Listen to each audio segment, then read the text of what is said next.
all forms of healing are self-love, because what we're doing is we're restoring ourself to our strongest sense of self, our most complete and whole sense of ourselves. And when we're in that place, we can look and see what was the overall blueprint for what was the divine blueprint for my life before I started making changes to it because I thought I wasn't worthy or it wasn't possible. You know, your life looks different when you are practicing self-love. Hello and welcome to the I Love Me Lab show.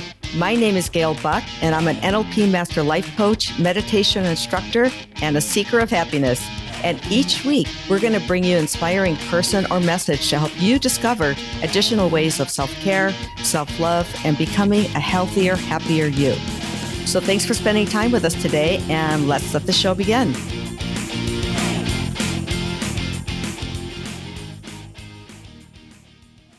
Hello and welcome to the I Love Me Lab. I have a real special guest today, and I've been searching for a woman that does exactly what this woman does, and her name is Carisa Montooth. Did I pronounce your name correctly? Carisa Montooth. Carisa Montooth. Yes, welcome. And Thank Carisa you. is a love coach, a certified sixth-generation healer. She is an author and speaker. I got addicted and fell in love with her YouTube channel. And you've also got some super cool presence on social media that we'll talk about in a little bit. But welcome and thank you for spending time with us here today. Thank you so much for having me. Sure.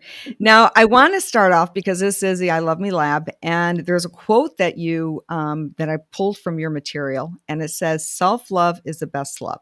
So love yourself first and love yourself best," which That's I right. totally believe that. That's really beautiful.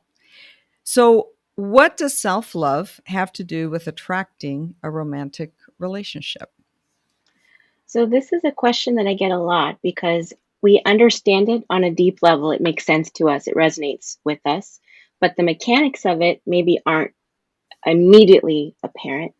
But essentially, if you imagine that you live in a universe that always says yes to whatever you're sending out to it, if you put yourself at the bottom of the list in terms of what you love or what you take care of, what you're essentially saying is, I don't believe I'm worthy of my own love, so don't bother sending me any.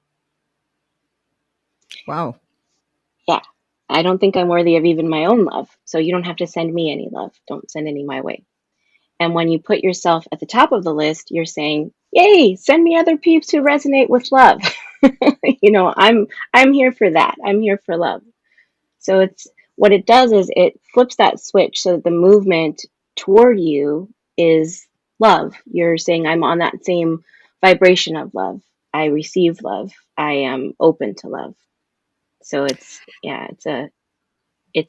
a way of being in alignment with that so that it can come in. So when you're talking about vibration and you're hmm talking about alignment, and so you are a sixth generation healer. Like what? So Yes. what does that mean? What does that mean?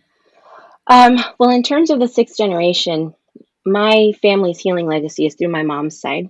So when you go back um, 5 generations above me, you have dowsers, you have midwives, you have root workers, you have naturalists, you have, um, they wouldn't call themselves witches, but we would probably think of them as witches. Healer sounds a little better, I think. It's a little bit less, threatening, especially like Yeah, I don't know why the witch is. Well, I guess it has. There's a lot of history to make it sound scary, right? But there yes, is, okay, and it's yeah. activating, like in terms of the patriarchy and stuff like that. It has a different connotation. But so we've done things in my family for a really long time that had, because of this sense of being really aware and awake in terms of energy being part of life. And whether you think of it as source, whether you think of it as God, whatever you're thinking of it as, we've always been really awake and attuned to that and how we create alchemy in our lives from that. So how do we, whether that's manifesting healing or whether that's manifesting a change in circumstances, that's something that we've been really naturally aligned with in my family for a long time. So it's tapping in, if I'm understanding correctly, tapping into that source. the Hmm. energy source or which is beautiful. And I believe everybody has that capability. However, Absolutely. some people like you and your family or your, handed down, it's kind of like a priority. That's what it sounds like to me. It's something I think a lot of us, like I've had times in my life where I'm really open and tapped in, and then I don't know why, but I shut on down. Right. And so I Yeah. think it's harder to develop that unless you stay open, which just sounds to me like you do. Yeah, well, that wasn't always the case for me. It was always the case that I grew up surrounded by women who were very aware and awake. But when I was little, not little, but when I became a teenager, I was like, this woo stuff is sort of weird. And I was kind of tired of being like that fringy family that, I was kind of tired of that. And I thought, well, this is kind of strange. And I really want people to take me seriously. I still want to help people, but I want to do this in a way that's legit. So I went to college and I got my bachelor's degree in psychology. I got my master's degree in counseling, and I started to teach courses that were about personality and how personality connects with career. And what I found was that women would come up to me afterwards and they would say, okay, I think I'm this personality type, and I think that my boyfriend is this personality type. So how should I talk to them about XYZ? How should I talk to him about getting closer? Or is this a relationship that's going to last for me, or do you think I should break up with this person? And what I found was it's like you just really can't get away from what you're supposed to be doing. You can embrace it Yeah. wholeheartedly now, or you can embrace it later on, but Yes. eventually you need to come to that thing that's right for you to be doing. And I realized at that time, I knew how to help those women, but I couldn't do it in that setting. So it was time for me to move into another setting and do that. And it was definitely a leap of faith to do that because, you know, energy, we're all starting to accept that energy is something that is important in our lives and that it is something that we need to pay attention to. But there Mhm. aren't a lot of careers that people can build around that where they feel like there's um, a career path that lets you actually reach the people that you need to reach. And that's, a thing that people look at, as a Yeah. career choice, Yeah, and So, I think that that's slowly shifting and changing, right? Where more and more people are open to energy and to seeing outside of what we think that the reality is and what we think everything is. There's so much more, but we're so limited, right, yeah, by what we think. And I think that's changing, but it's a slow change for absolutely. sure. Yeah, Yeah. absolutely. So And that's funny. I'm sorry, go ahead. it's like you were saying before that everybody has that potential to connect in that way. Everyone does.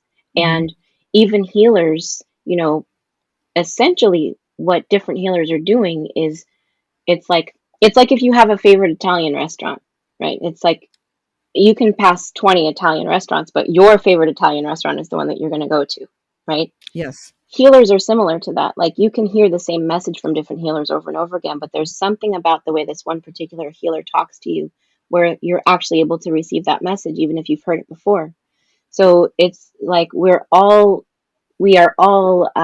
able to connect with energy, but we all might have a different flavor of how we want to do that. Or Okay, so like this yeah. conversation is going like in this whole different way, but I think it's so beautiful because when you're able to connect with somebody, is it so now we're dropping into whole energy conversation, which I am just fascinated by. Is it because you're operating on you're reaching a same frequency? Is that why you're able to communicate better or understand what somebody's trying to convey? I think that sometimes that's the case. Other times it's because there's a phenomenon called resonant bonding. And what that means is, you're probably familiar with that. So you and I were having a conversation, and if we go into a healing modality together, it's going to be powerful because we'll be bonded in energy in that way. We'll go into the Mm. same alignment because we're connecting.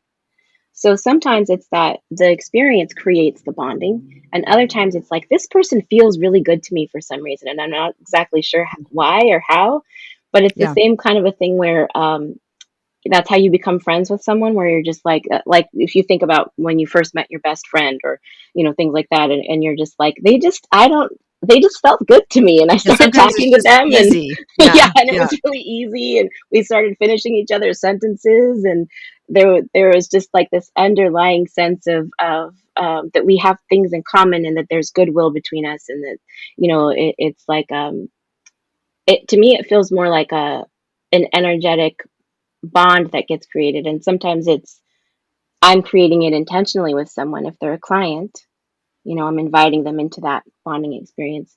But other times it's just like you connect to someone because they felt good to you.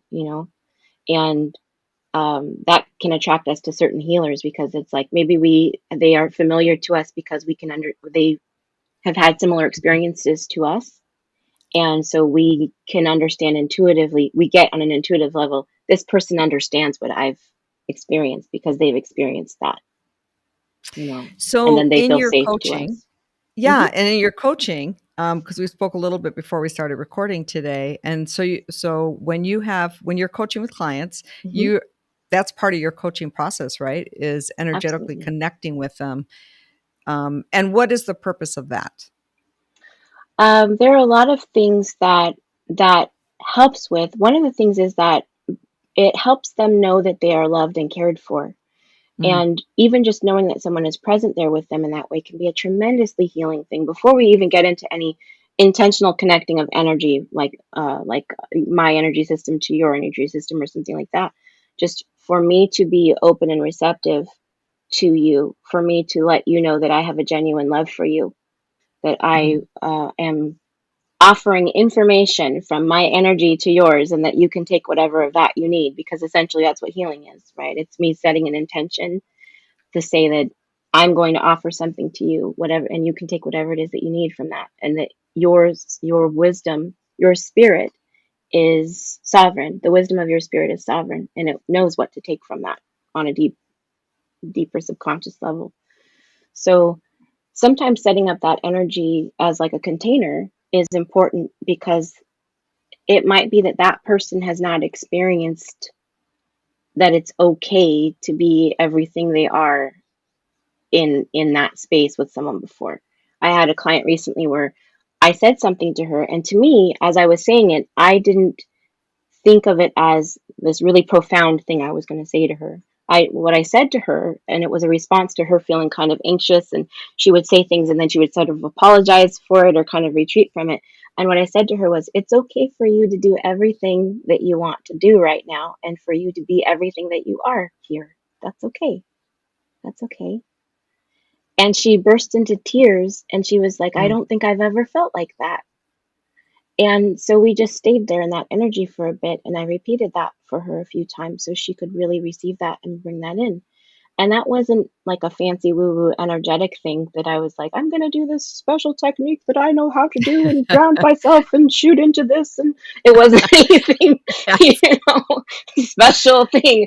It Yeah. was like, I love you. You're okay. Yeah. You know, Wow. Wow. exactly how you are right now. Everything about you is okay right now. You That's can, awesome. yeah. Yeah, It, and I love so you said your master's in psychology and you were my master's counseling. is in counseling and my bachelor's is in psych. Hmm. Okay. And so you ended up it just would happen. People are asking about love to you, right? Yeah, they So you started ended up asking the me love about love. coach. And it reminded me of this might be a weird analogy, but it reminded me of The Godfather when he's like, every time I try to get out, they pull me back in. I was like, okay, Wow. Wow. So you're doing now really what you're meant to do. yeah, Yeah. absolutely. Okay. And so we were talking about, well, so you use a law of attraction. Is that true? I mean, is We law of all do. attraction real? Yeah. Oh, Okay. So yeah. let's talk about that. Let's talk about Yeah. that. Well, Because there, then we're going to talk about how you're using that because we're talking about love today. We're talking about love relationships. But let's yes. first understand for anybody who's listening that doesn't understand what is a law of attraction? How does that work? Okay, so the law of attraction is one of about 12 universal laws. It's the one that gets the most attention because it sounds like it's the easiest one to use. So people who are really good at marketing kind of found that one first and they were like, this thing works. Let's talk to everybody about it. you know. And the other components of the law of attraction have to do with getting yourself in the position so that you can use it with intention. Hmm. Because the thing about it is we're using it all the time by default. So what the law of attraction essentially says is like attracts like. So it just means, it doesn't mean like imagine everything you want and throw that out to the universe and it's all going to come to you. It means you have to be you have to be an energetic match to the thing that you're wanting to bring in to your life. And you are going to attract the things that you are an energetic match to right now. And you are already attracting those things right now. So the best way to change things, and this is what I say to people all the time, is I say you don't make love happen, you make love welcome. So, how do we make love welcome for you? We make it welcome by removing the things in your energy that are patterns that tell you that you're not good enough, that you're not worthy, that all people are going to do this to you, all people are going to do that to you. I need to lower my expectations because I will be disappointed, or there aren't enough potential partners out there for me. All of those limiting beliefs, all of those patterns that we've learned, all of the wounds that we have from heartache from the past, all of the ways that we've learned, even in our families of origin, that like, because our mom and dad are number one and number two that teach us love. So what we've learned in the past in terms of like what we deserve in love, what's possible in love, what's possible for women, what's possible for men, all of those things, we carry that forward with us, and we're attracting from that vibration all the time. So if we So change, can go ahead. Yeah, so I just want to sit with that a little bit because that's Yeah. super powerful. So when there are things that are going on in our lives that we are not happy with, Hmm. whether it's our love life or our finances or our physical state or whatever the case might be, it's kind of Hmm. a hard pill to swallow, but we're attracting that, right? Because that's what we're focusing on and that's where our energy is sitting, right? So Yeah. we're maybe sitting in fear in a particular area, so we're attracting more of that. Is that correct? Yes. And I don't think that that is absolute, because I will say, like, if you look at things like the atrocities of the Holocaust and things like that, you would never say, oh, this whole group of people were just focused so much on this that they brought it onto themselves. Sure. So I don't believe that that's absolute. But to a large degree, what we focus on, we are drawing into our lives, and we do have a measure of control over that. And we have lag time there. So what I've noticed is it takes about whatever we're attracting into our lives right now is usually what we were focusing on about 3 months ago. And that's what I've noticed. Like when I have my clients and Wow. we'll do a soul call for them, which is to bring in their one of their romantic partners who's available to them right now and match to them in energy. They usually show up So in wait, about wait, wait, wait, 3 to 6 wait. months. So we actually have soul people out there that are matching our energy and we can call Yeah. out to them in some way? Yeah, you have multiple soulmates. Whenever we think about soulmates, we always think about the romantic partner soulmate, but a Mhm. soulmate is And really just there's one match there's for me. one, my one person, and if anything Yes, that's happens, it. if I lose them forever, what if they're married to someone else?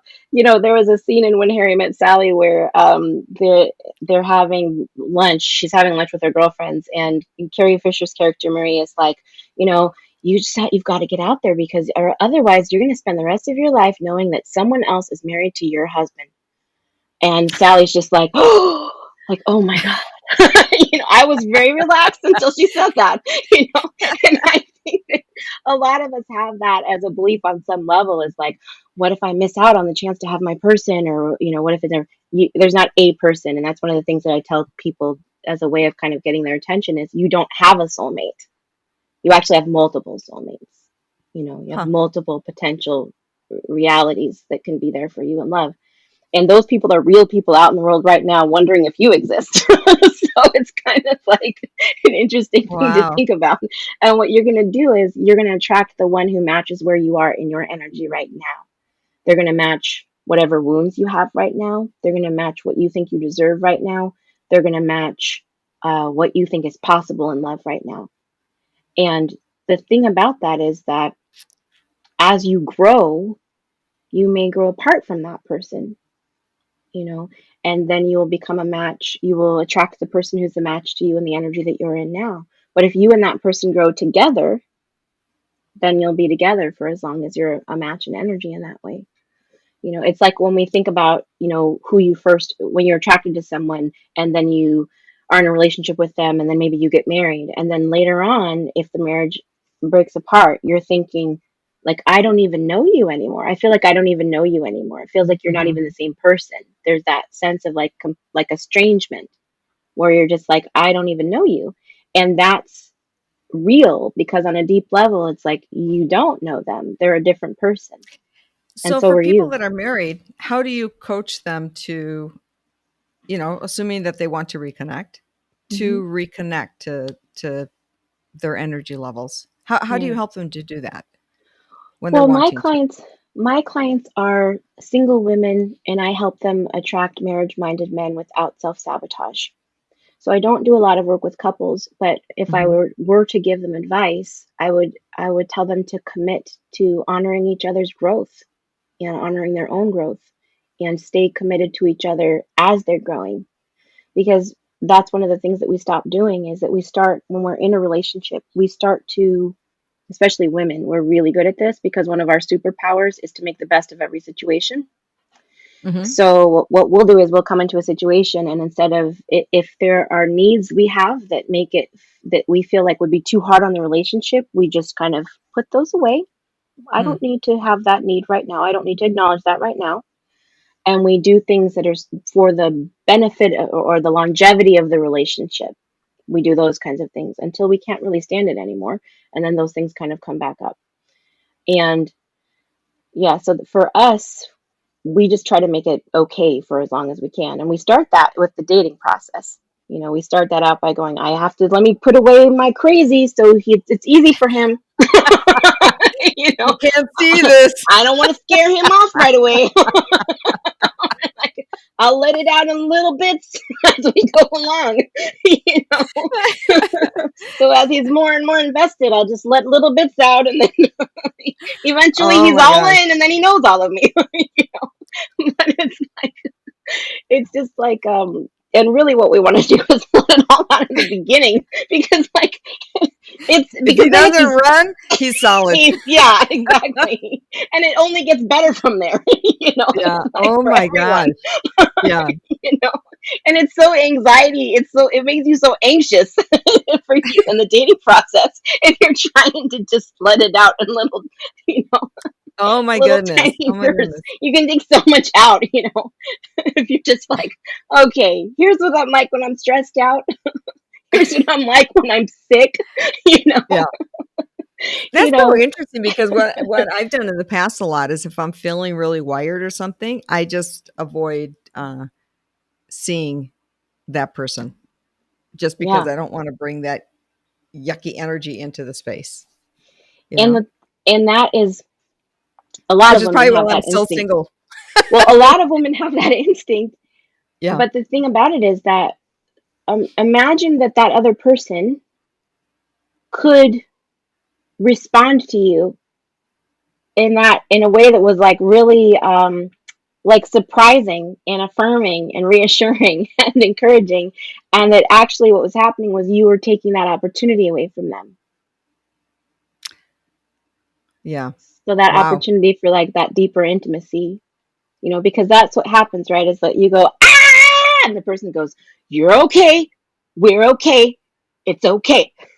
Yeah. And Yeah. then you feel a connection there, and you're like, okay, we're all okay. And And he and there, he and he and he still called again after that. No, yeah, and he we're called good. We're after that, good. like, we're fine. you know Wow. and plus, if there's a thing with men who are, emotionally mature and emotionally healthy, is that they really like to, that's part of how they view themselves, is kind of like as our hero in a certain situation. It makes them really happy to be able to be there for us in that way. But if that hasn't been our experience in our previous relationships, we're like, I'm going to tell him I'm stressed out, and he's going to say, what's wrong with you, you need to handle that for yourself, or whatever. We're Or going to, run. Yeah. yeah, or he's going to bail, Yeah. exactly. So we take our past experiences and we project them onto this future person, and then they don't get to, we almost make them prove to us that they're not this person from before, or we take away the opportunity for them to prove that at all. We So just go away. how do you release the past baggage or whatever you want to call it? How do you release that so you're able to, start this new relationship really fresh without Yeah. bringing all the garbage forward? How do you do So that? I'm going to give you the super ultra mega woo woo version of this. Okay. Okay. I like woo woo. That's all good. Okay. I do three things with my clients in energy. The first thing is we find the energy cord between them and that person because it's an actual structure and energy that exists between you and that person. Hmm. And it's like a cord that gets plugged in between you and them. It's not the bond. So it's not where the love is. It's not where the joy is. It's not where the happy memories are. It's like a sewer line between you and that person. Oh, wow. And Okay. yeah, and it exists as soon as they become important to you. So as soon you can have cords between you and someone you were married to, you can have a cord between you and someone who hit you with their car, whose name you Hmm. don't even know. But as soon as that person becomes important to your spirit, there's a cord there. Yeah. And the things that go back and forth in energy in that cord are the pain, the anger, the disappointment, the mistrust, the fear, all of the negativity that's between you and that other person goes back and forth in that cord. And it's something we feel on a deep subconscious level, back and forth, back and forth, back and forth between us and them.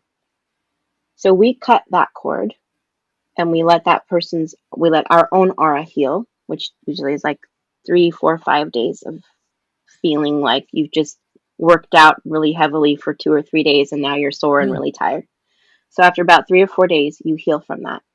The weird thing is, 9 times out of 10, the ex will call you during that time, during that healing time. And it's because, like you said, we all have access to energy. We all can feel Huh. on some level. We all have some level of sensitivity. To the ex, what it feels like, I was describing, I always have to tell my clients, this is not significant. Like, this does not mean this person has changed. All that it Yeah. means is that it's like we there's like a sense of homeostasis. So it's like something changed. It has to do with this person. I don't know what it is, so I should reach back out to them. That's what they're experiencing. So when I describe it to my clients, I'm like, they feel it as though it is a disturbance in the force. They're like, we felt a disturbance in the force. So they'll That's try to like reach out to you. fascinating. Wow. Yeah. Yeah. I've had exes reach out to my clients right after a cord. Like I was doing a cord cutting with a client in a workshop, and when she got back to her car, she had a message from her on again, off again person that we were cutting the cord to. He had Hmm. left it while we were cutting the cord, and she hadn't heard from him in 8 months. And it was like they can feel it. People can just feel it. So I always tell my clients, I'm like, please know that this is not significant. When this person reaches out to you, it does not mean that they have changed or that the potential for that particular relationship has changed. There's nothing, it just means that they felt you disconnect in a way from them. So that's the So first you're thing. also helping your clients to let go basically of old Absolutely. relationships that they are, that Absolutely. sometimes we hang on to a bit too long. We do hang on, and we hang on from an emotional perspective, but we also hang on from an energy perspective because it's literally an energetic structure between us and that person. And it's so hard to try to explain that in a way that would make sense. But if you've ever been divorced from someone and then felt kind of guilty as you started to date or something Hmm. like that, you're kind of feeling this kind of presence. You're feeling something that's like that. Um, and people have a hard time sometimes when we talk about cutting cords because for two reasons. One, there's a bunch of like other versions of cord cutting that don't actually get to what's going on that are really more just about forgiveness and emotional release, and those kinds of things are good, but it's not dealing with what's happening underneath in energy. So that's one of the problems with cord cutting is people maybe think that they've cut a cord, but have just really gone through an intense forgiveness exercise, which is great, but the energy is But the still energy is connected. still connected. Yeah. Yes. Huh. And then the other thing that happens with cord cutting is that sometimes people are reluctant to do it because they really believe that that's where the bond is, and that's how it's been explained to them. But we have a spiritual tie of unconditional love to someone, and that can never be cut. So it's just something we have with all other human beings. It's part of how we're connected to all other human beings. So it's like you get rid of the sewer line, and then you leave space, you leave a clean space. So what you can do with that space is you can release that relationship or you can leave space for the relationship to become something healthier. So sometimes we even cut cords between people and family members, someone in a family member, someone in a friend, those kinds of things. It's not a way of saying, I don't want you ever in my life again. And, it's not like there's people can be kind of harsh about it and just be like, I don't want to ever see, I hope they burn in hell and stuff like that. It's like, no, that's not what cord cutting is about. We're not, it's not something we're doing to your ex because we hope some bad stuff happens to them. No, we're It's breaking that intense emotional connection, right? Or that energy connection that kind exactly. of keeps you. We're restoring your strongest sense of self and energy because it's kind of like a hole in your aura where it's leaking energy constantly to someone else and receiving negative energy constantly from them. So it's like, Wow. So that's a great way to tie this into self-love, because that's what that sounds like, right? absolutely, absolutely, absolutely. It's a very specific, all forms of healing are self love because what we're doing is we're restoring ourself to our strongest sense of self, our most complete and whole sense of ourselves. And when we're in that place, we can look and see what was the overall blueprint for what was the divine blueprint for my life before I started making changes to it because I thought I wasn't worthy or it wasn't possible. You know, your life looks different when you are practicing self love. The options that are available to you feel different. You can see more. You have more clarity about what you actually want as opposed to what you think you should want or what you think is possible, which is not the same thing as what you want, you know. So Wow. so we do that as a practice. That's one of the things that we do. The second thing that we do is that we look at specific breakup wounds, and there are five. So we look at fear, we look at confusion. Confusion is the one where we go, if I only understood why this person broke my heart, then I could have some closure. And it's like, we really won't. There's nothing that they can say to you where you're going to say to them, you know what? That makes a lot of sense. Thank you. Finally. I am a bad cook. Yeah, No wonder. you know, thank you. We're just not going to do that. It just doesn't happen. And the weird trick about closure, too, is that we only get it when we don't care anymore. When we don't care anymore and we've moved on, then they'll tell us that thing where they're like, you know what, it was really me because I had all these other things going on and blah blah blah blah blah. And you're like, oh, okay, that's interesting, but not relevant anymore. But Yeah, I don't really care anymore, but thank you all for right, sharing. whatever. you know, so we look at that one because it's such a mind. It's tied into our minds and certain personality types that need to understand things and feel very analytical. Confusion is a really big, a powerful, potent wound for them. The confusion breakup wound, and we look at the shame breakup wound, which happens when we stay in a situation too long, and then we are judging ourselves for staying there too long, or for staying in a situation that we knew was unhealthy, for staying in a situation that we knew was making us, we chose to compromise ourselves, and Yeah, to stay in you're that like it's situation. making you smaller. It's not making you bigger, right? It's making Yeah, you yeah, disappear. Yeah. absolutely. Like, you're putting up with treatment that you don't, and when you know you deserve better. A lot of times we feel the shame wound when we feel like we've sold ourselves out in some way. We feel ashamed, Mhm. and then we don't want to tell other people. And so it's harder to heal from it because, like Brene Brown says, the shame thrives in silence and secrecy, you know. Shame drives So what? she says, shame thrives in silence and secrecy. So when we Ah, feel ashamed of what we've done in our past relationships, of what we've allowed to, how we've allowed ourselves to be treated, or how we have, what we put up with, or how long we stayed, or whatever the situation is that's making us feel ashamed. We might feel ashamed because we were in a situationship with someone where it's like we thought if we went through the motions of having a relationship, eventually they would commit to us in a way that was official, and they never mhm. did. And we end up having to move on. And then we can't talk to other people about it because they're like, you know, I always come back to When Harry Met Sally, and I know everybody doesn't watch this movie. I love this movie, but everybody doesn't watch this movie.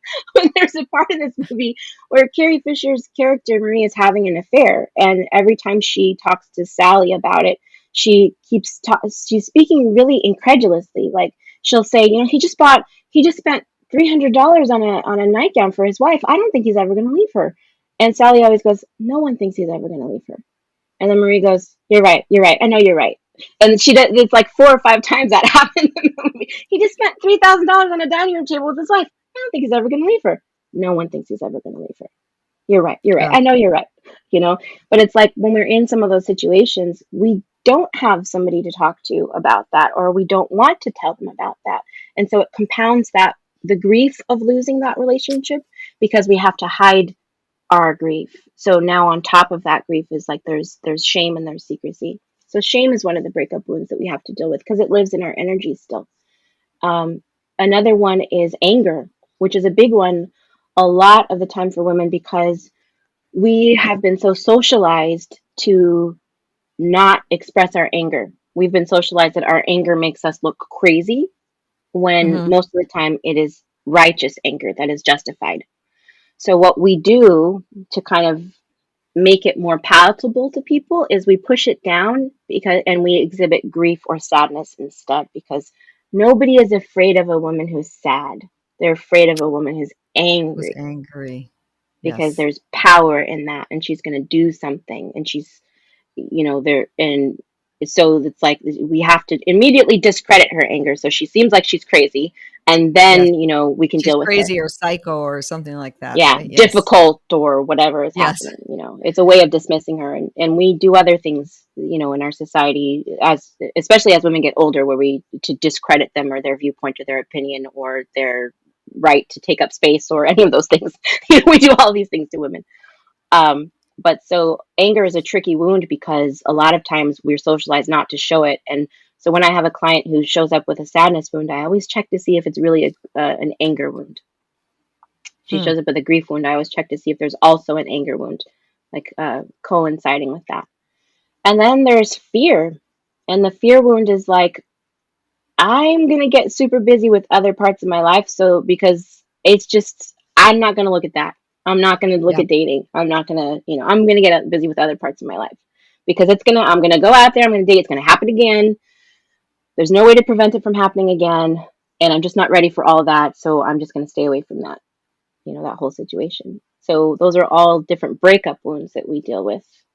So first So, was, and with these breakup, so I'm going to kind of go back to what a minute ago, because I yeah. think that this ties in. So when you were talking about how your, your self-love or your soul, however you want to refer to that, and like you have this, like you're leaking, right? So when Mm-hmm. you're just leaking out your essence, really. Mm-hmm. And so when you're living in these anger or sadness or whatever spaces, is that Mm-hmm. what we're doing? We're not being fully in our power because I just have this visual, and it's actually, I think it's quite beautiful. When you can imagine that that's what you're doing to yourself, Mm-hmm. you can see it in another light. It's like, no, no, no, I need to fix that.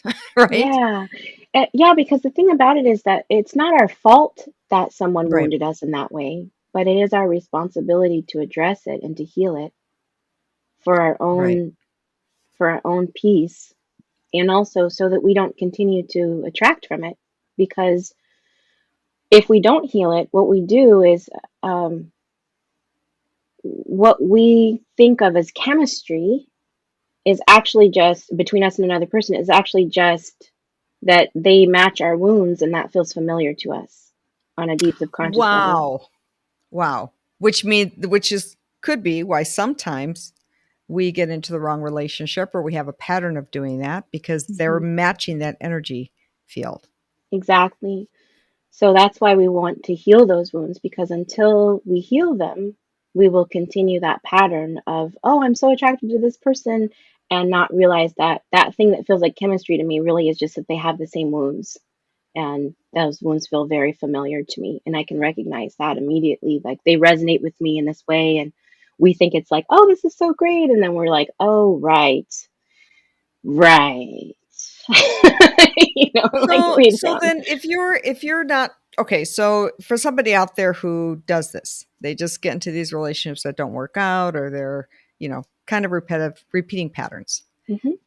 What do they do to break that pattern and start attracting somebody, really the life that they want and the person that they want? What is so you have okay, I saw where you had where did I write that?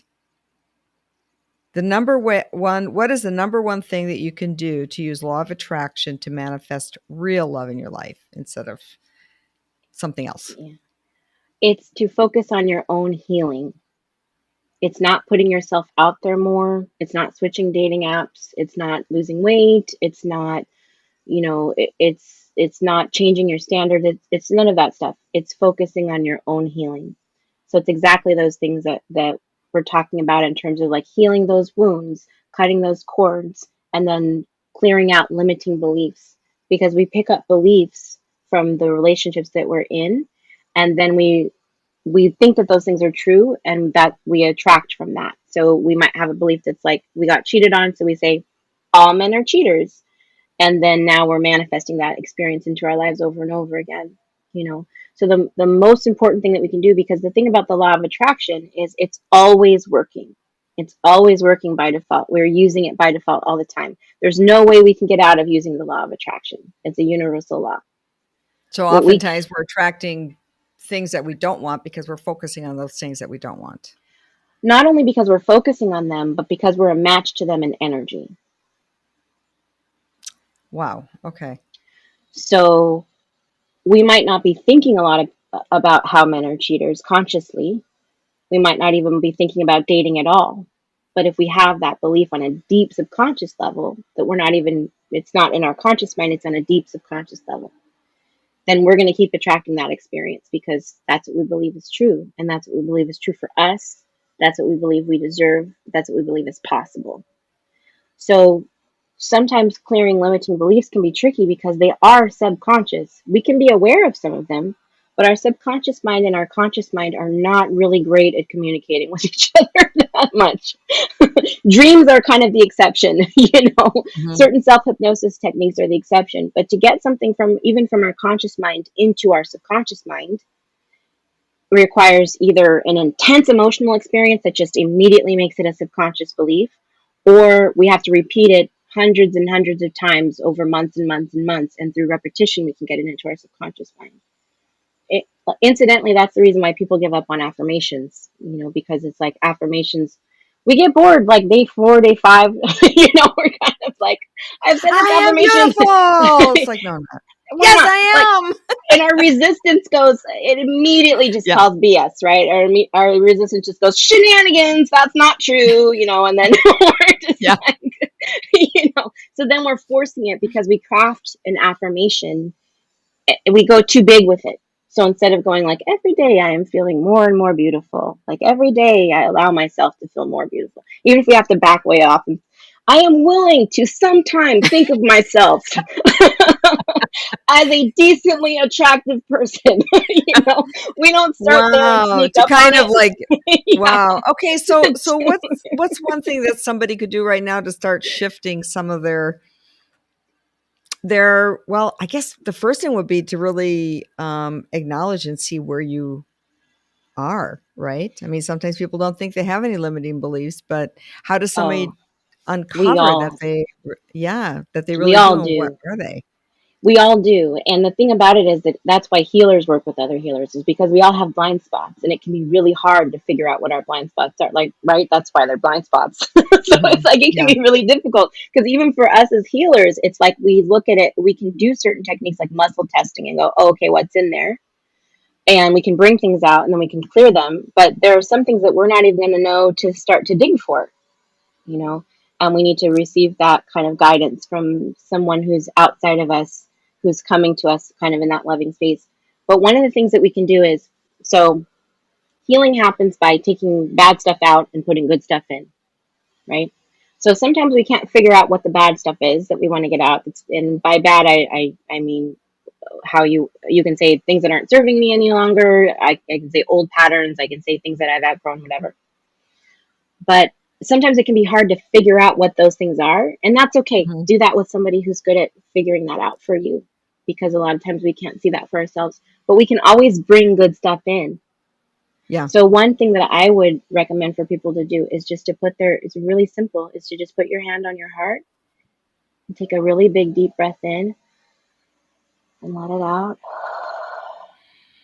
and say, I am open and ready to love I'm ready. myself. more deeply today than I did yesterday. And a deep breath and let it out. And a lot of times with my clients, I'll have them say, I'm open and ready to be loved by a good partner who is right for me. And I'll have them take a deep breath in and to let it out. And you can feel a shift because it's about being receptive. I actually felt like tingling in my Mm-hmm. heart area, Yeah. which is nice. Yeah. Because your heart chakra opens there and you've told it, like, oh, by putting your hand there and breathing, you're saying, oh, I'm safe. Hi, heart. I Can feel you say the you. one I again acknowledge about you. loving yourself? What was the one that you said?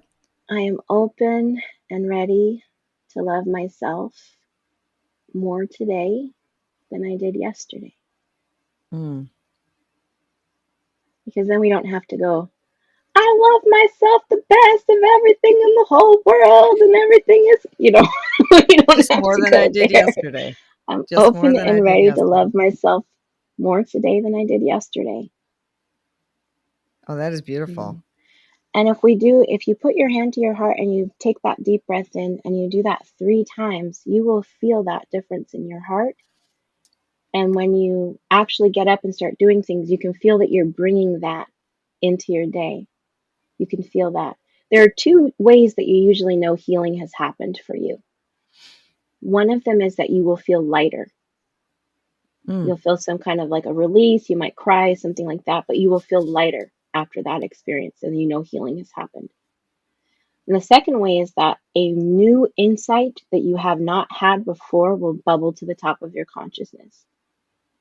And it's usually an insight that makes you feel more compassion for yourself or for someone else that you haven't felt compassion for before, you know. But it will be something new that bubbles to the top of your mind, and you'll say, oh my goodness, of course I did that. Of course I did that. Look at what I was going through at the time. Look at what Yeah. I had to work with. Look at what I thought I deserved. Of course I did that. And then you're like, oh, 20-year-old me. I love me. I love you so much. You were doing the best you could. I love you so much. Oh, and you feel compassion for yourself in that way.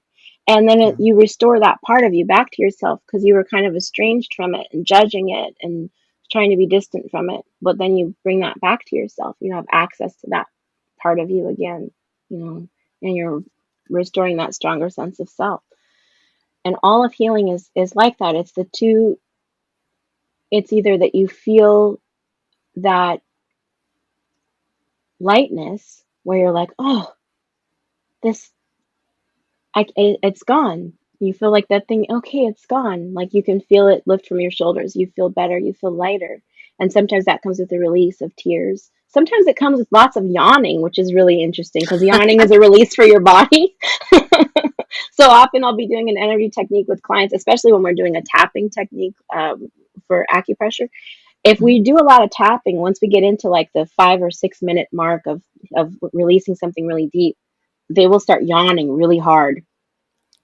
It's like that you just yawn because it's a release for your body. Your body goes, "Oh, great, okay, letting go of stuff, great," and you feel so you can feel that release, Or then Oh my goodness. the other thing where you have the insight and it's either about you or it's about the other person. I've had an insight once about someone where I said, "Oh my gosh, of course this person doesn't know how to love anyone. Their parents sent them to boarding school from the time they were 10 years old.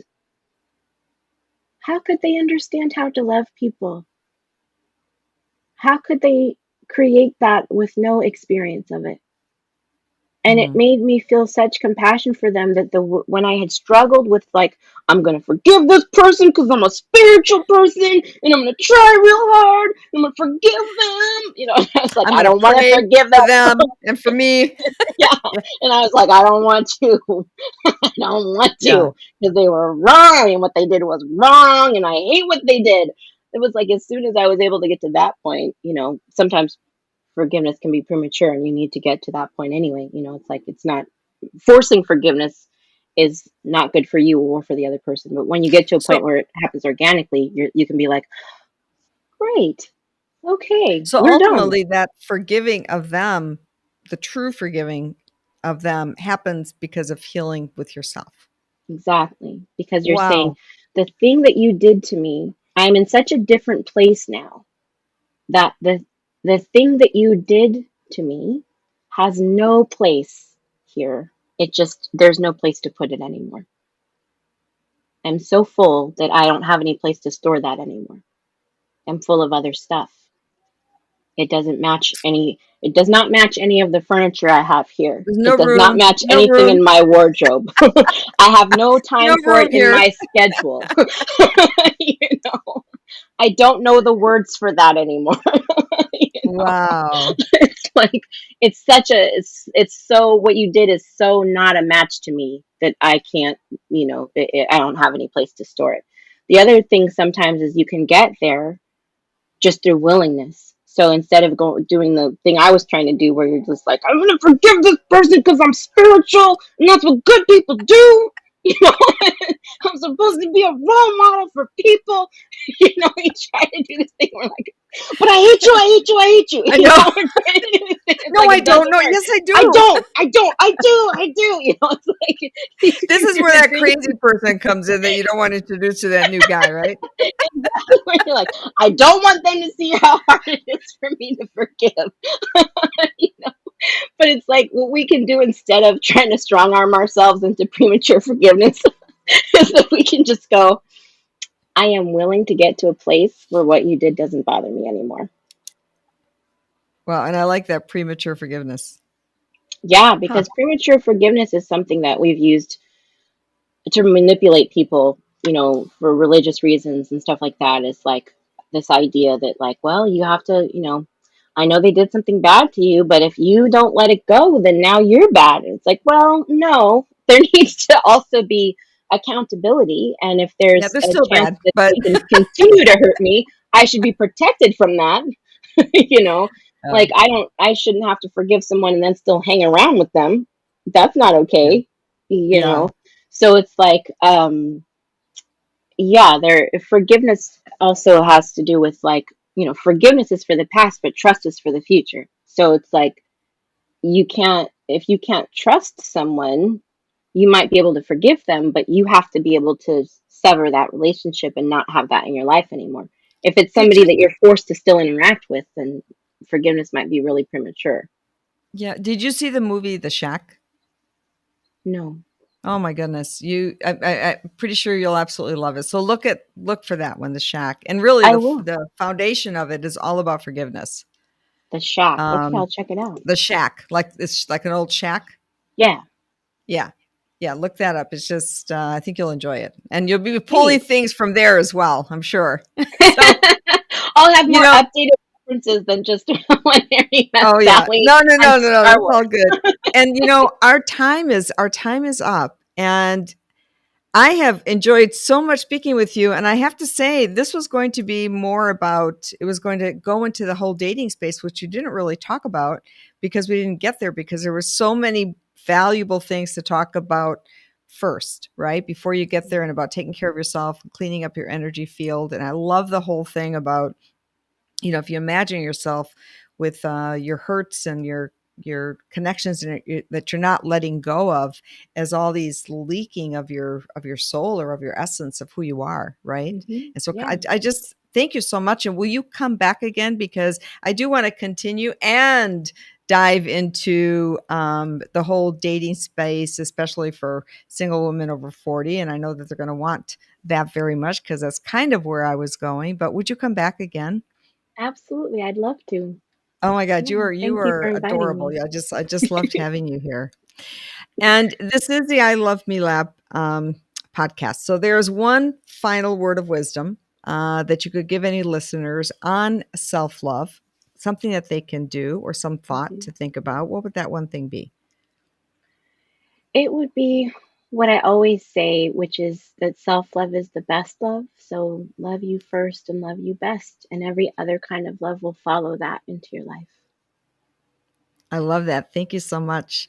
And Thank for you. people wanting to reach out to you, you have your YouTube channel, which is it your name or what is your YouTube It channel is. called? It's my name. It's Carissa, Carisa Montooth, Montooth. And they Mm-hmm. can also reach me at my website, which is carisamontooth.com, CarisaMontooth.com.